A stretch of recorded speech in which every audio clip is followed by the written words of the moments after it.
Me parece que tenemos que tomar elementos positivos de los dos.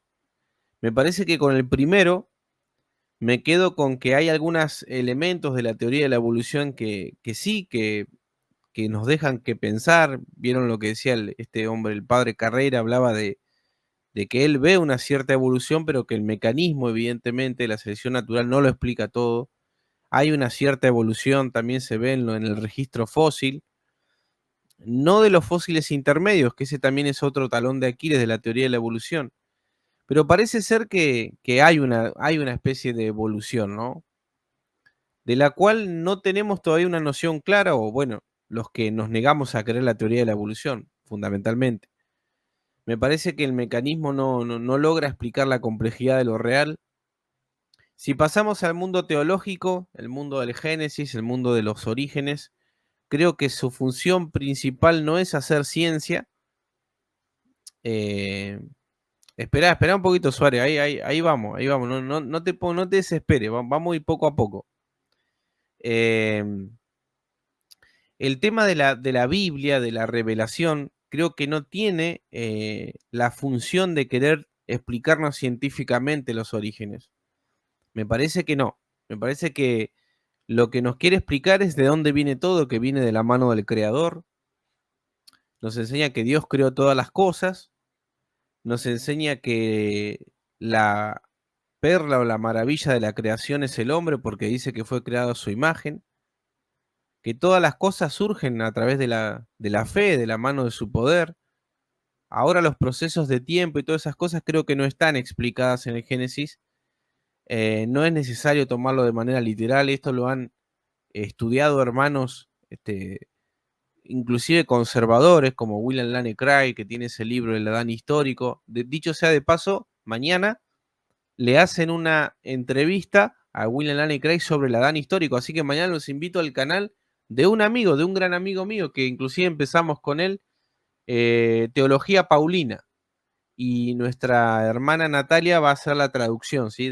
En vivo y en directo de William Lane Craig sobre el tema de la teoría de la evolución, así que continuamos un poquito con este tema. Entonces vuelvo un poquito a cuál es mi reflexión final sobre esto. Creo que hay elementos de la teoría de la evolución que son innegables, como la microevolución, que lo que se estudia hay una cierta evolución, no puede ser negada eso. Creo que no puede ser negado el tema del Big Bang, no puede ser negado el tema de ciertos elementos que confirmarían la antigüedad de la Tierra, por ejemplo. Me parece que tampoco nos compromete teológicamente eso, con el libro sagrado. Me parece que no es necesario mantener la literalidad del Génesis o la edad de la Tierra como 6.000 o 10.000 años, porque inclusive ni ahí tampoco se ponen de acuerdo si son 6.000, si son 10.000.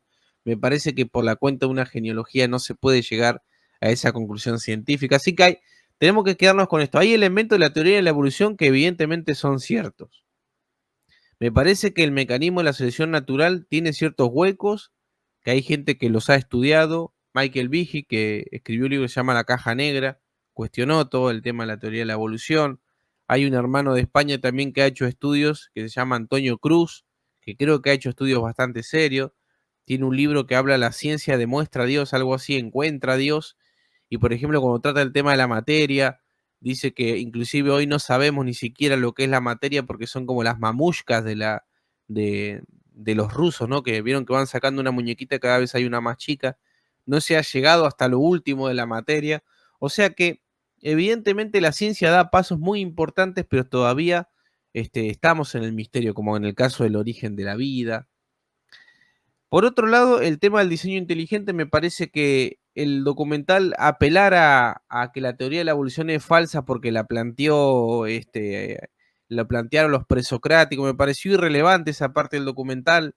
Parece que no prueba nada, que en todo caso mostraría que es una inquietud existencial desde el siglo V antes de Cristo, siglo VI, respecto de dónde venimos. Me parece que lo que sí muestra eso de apelar a los presocráticos para hablar y contradecir a la evolución o decir que el pensamiento de Darwin tiene antecedentes, es más bien afirmar que en realidad el hombre se ha esforzado por encontrar un principio material, un referente concreto para poder explicar lo real. Me parece que inclusive le juega en contra al documental ese primer aspecto, ¿no? Ahora lo voy a escuchar a usted, déjenme que termine mi reflexión y me pongo a charlar con ustedes. Por otro lado, me parece que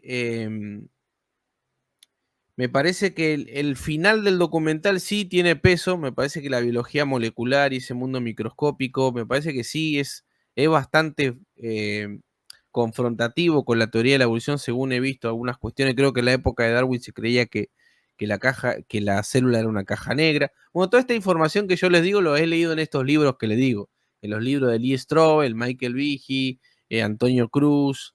En su tiempo hice apologética, me dediqué a esto, leí bastante y bueno, después me fui por otros derroteros, pero sí tengo algún conocimiento de haber leído estos libros que se venden en las librerías evangélicas.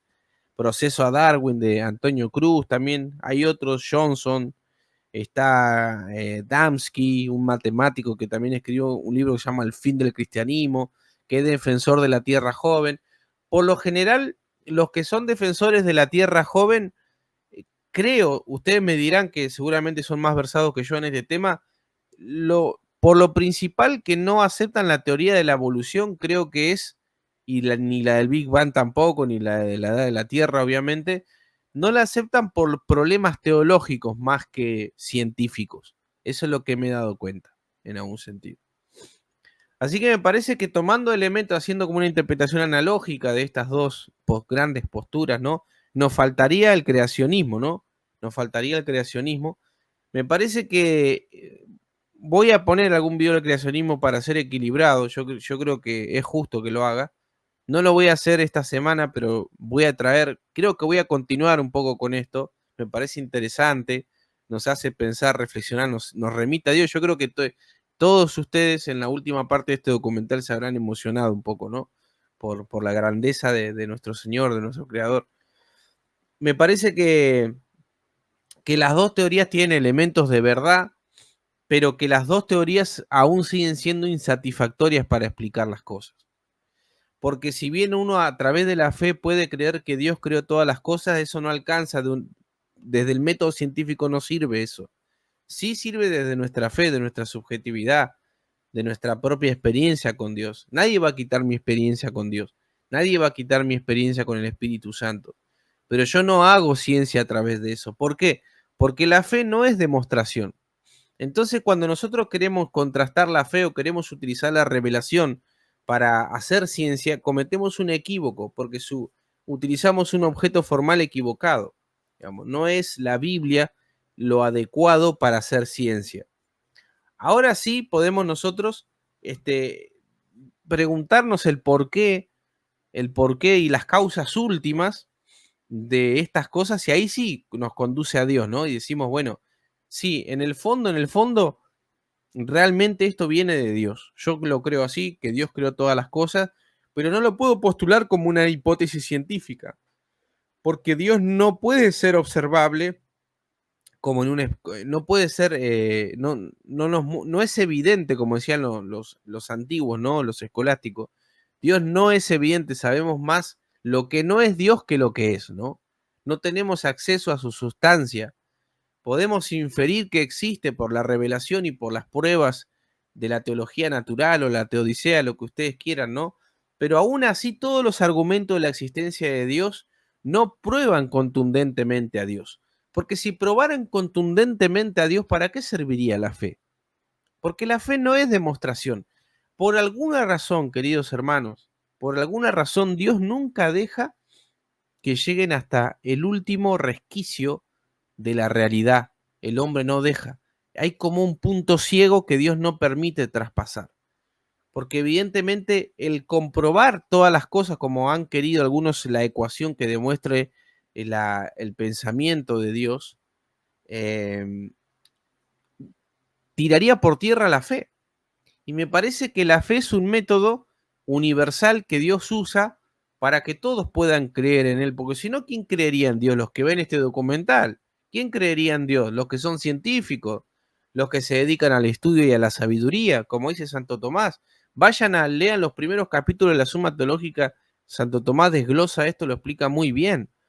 Entonces la fe es algo que todos podemos acceder, desde el tipo más culto del mundo hasta el más ignorante de la tierra puede tener fe, digamos. Entonces, evidentemente Dios, que es sabio y conoce todas las cosas, implementó un método. Ese método se llama el método de la fe. Y la fe no es demostración. Por eso, por más que nos empeñemos en profundizar, nunca vamos a tener una prueba satisfactoria de la existencia de Dios. Hay algunos que prueban la existencia de Dios desde la lógica, pero no pueden pasar de ese mundo de entes de razón al mundo real. El argumento de San Anselmo, por ejemplo, si hay algo de lo cual ya no puede, algo de lo cual ya no puede ser máximamente pensado, eso tiene que ser Dios, es el argumento ontológico de San Anselmo. El talón de Aquiles que tiene, y que por eso Santo Tomás lo rechazó, es porque de ahí no se deduce que existe la realidad. Yo sé que hay algunos que lo han intentado hacer, pero claro, acá hay que hacer una distinción, ¿no? Muy importante, la distinción eh, entre esencia y existencia, ¿no? La existencia requiere del hecho fáctico, requiere de la comprobación, ¿no? En cambio, la esencia no. Este, la esencia puede permanecer en la mente. Por ejemplo, yo pienso en un unicornio y lo tengo en mi mente. El unicornio es, pero no existe, no existe la realidad, ¿no? Por eso se dice que Dios no existe. A ver, presten atención aquí. Dios no existe. En términos metafísicos, Dios no existe. En términos metafísicos, Dios es.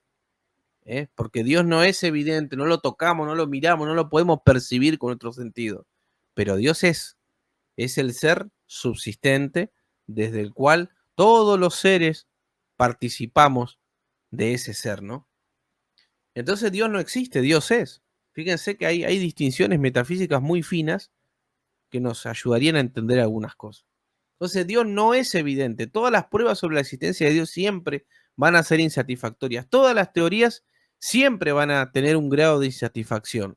Por eso está la fe.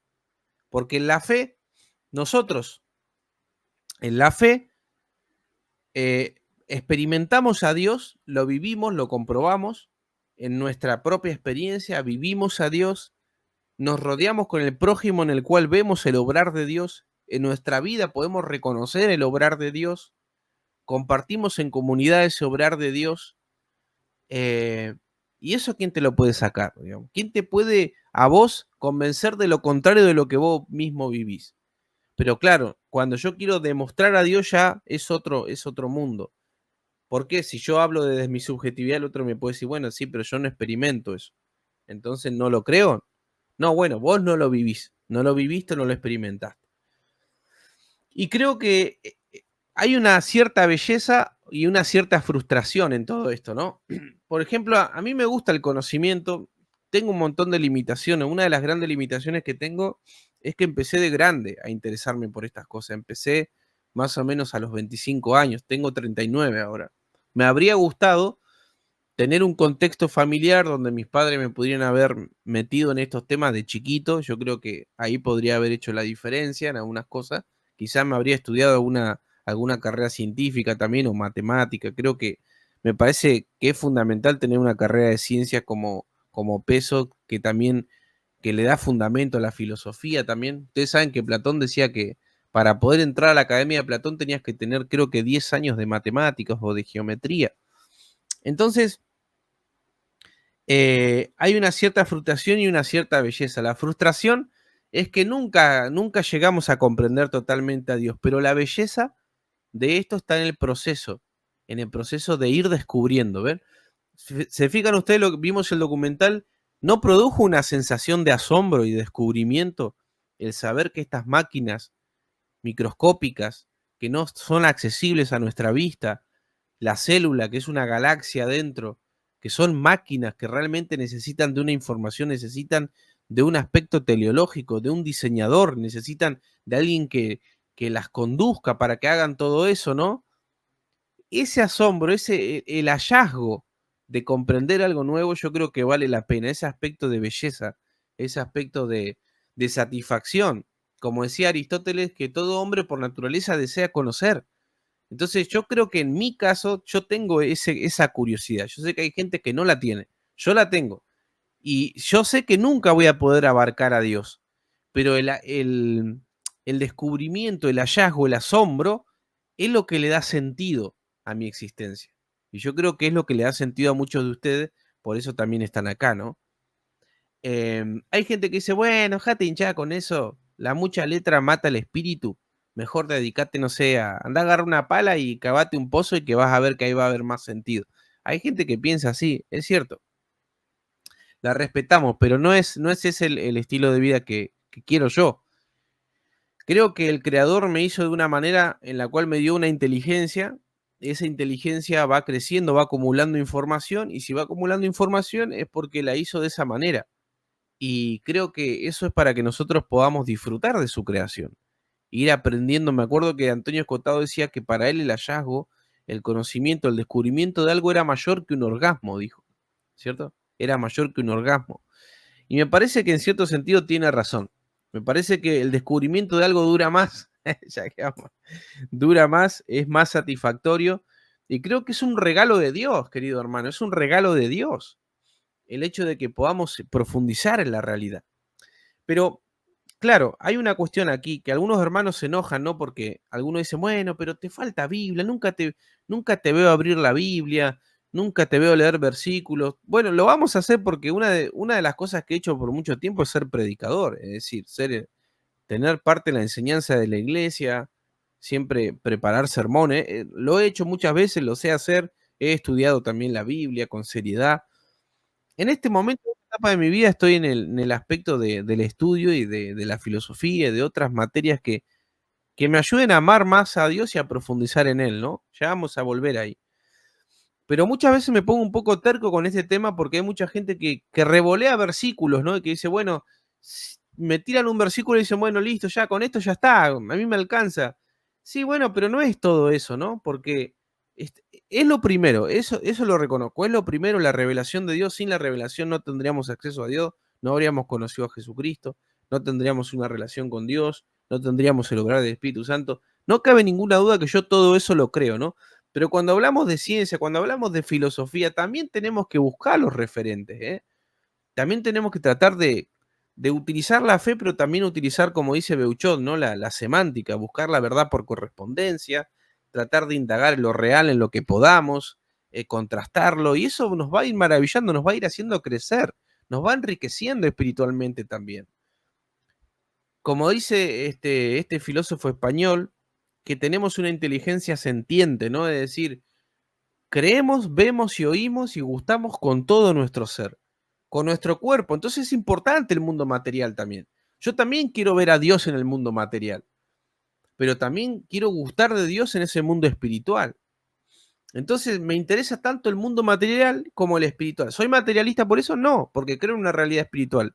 Pero tampoco soy puro versículo bíblico o toda cuestión espiritual. Me interesa lo material también, porque ahí también puedo ver a Dios.